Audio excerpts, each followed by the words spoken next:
Pasang sangat, pasang tak?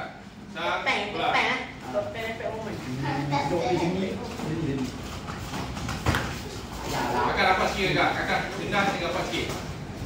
Distance dengan dia.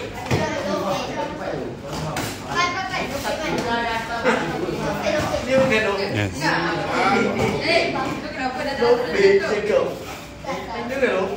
Pasang tak? Like. Habis tangan aku fikir nak sebagai dia.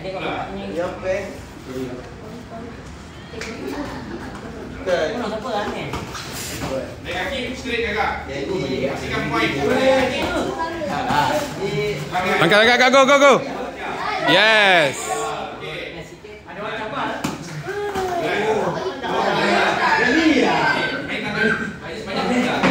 Point tangan ada.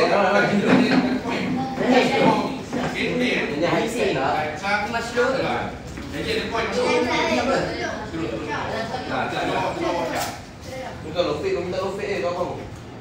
Minta saja. Ini bukan lofik ni. Kalau lofik pendek. Lofik mana dia? Okey, tu kakak. Tapi lofik belakang apa? Tangan yang posisi sini. Jangan sini. Kak, kalau ada ready kaki bagi tumbuk kak. Tumbuk kak. Go. Ha. Kat tangan kak. Ready. Pasang.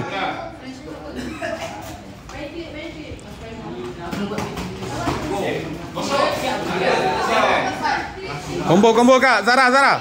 Tangkap go. Buka sikit kak. Buka. Ha. Tumbuk. Go.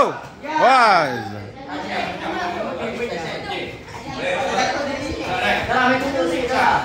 Tumbuk. Kosong.